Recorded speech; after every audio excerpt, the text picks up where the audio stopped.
जय महाराष्ट्र। मी मुन्ना भोसले, शिवसेना शहर प्रमुख पंढरपूर। आज आमच्या ज्ञानेश्वर नगर मधील सेंट्रल नाक्यात या महिन्यातली 5वी वेळ आहे घरात पाणी शिरायचं। थोडा जरी पाऊस पडला तरी या जवळजवळ 250 कुटुंब घरात पाणी जातंय।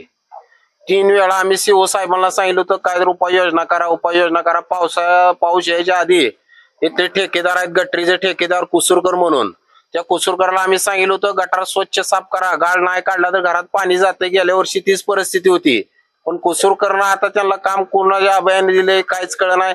ते असं मेचत नाहीत, कोणाला घाबरत नाहीत, काय नाही, बघतो माया मी करतो। आम्ही सीओ साहेबांना पण कुसूरकरची तक्रार केलेली, पण कोणी लक्ष दिलं नाही। 250 घरात पाणी गेलेलं आहे।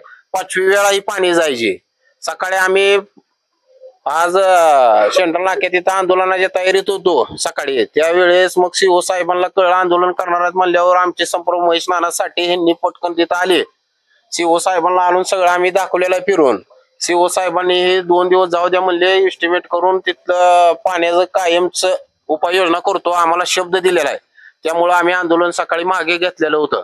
त्या गटारीमध्ये भ्रष्टाचार झाला असं वाटतं? गटारीत 100% भ्रष्टाचार झालेला आहे। गटरीच्या गाळाचं टेंडर प्रत्येक आषाढी वारीच्या आधी निघतंय, मग ती गटरीचा गाळच काढत नाहीत। मग ती कुठे गेले पैसे?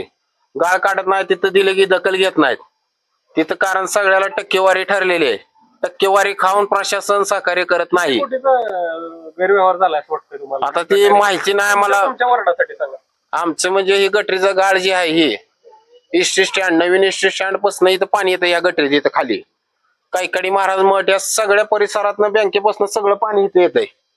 पण इथल्या गटरीचं काम पूर्ण झालं नाही, गटार काढले नाही। गटार बांधण्याचं काम 1 वर्ष झालं। कुसूरकर हा निकृष्ट दर्जाचा ठेकेदार आहे, काम व्यवस्थित करत नाही। पैसे खायचं त्याला पडलेलं आहे। बाकीचं कुणा घरात साप जाऊ द्या, काय कुणा घरात पाणी जाऊ द्या, खाली भिंत पडली घरात, अजिबात ते आला पण नाही ठेकेदार बघायला।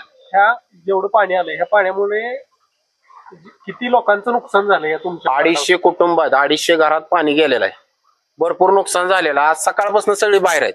ह्यांना अन्न पाणी सगळं बंद आहे। मग आम्ही मगाशी आमच्या चौकाच्या भोसले चौका वतीनं आम्ही सगळ्यांना मगाशी जेवणाचं पाकिट सगळ्या घरात पोच केली, आणि आता संध्याकाळी उपास आहेत सगळ्याचे समजल्यामुळे गेल्यावर तिथं नवरात्र चालू आहेत। आता आम्ही 200 किलो खिचडी चालू आहे, खिचडी पाकिट पण आम्ही 1 तासाभरात आम्ही सगळ्यांना पोच करणार आहे।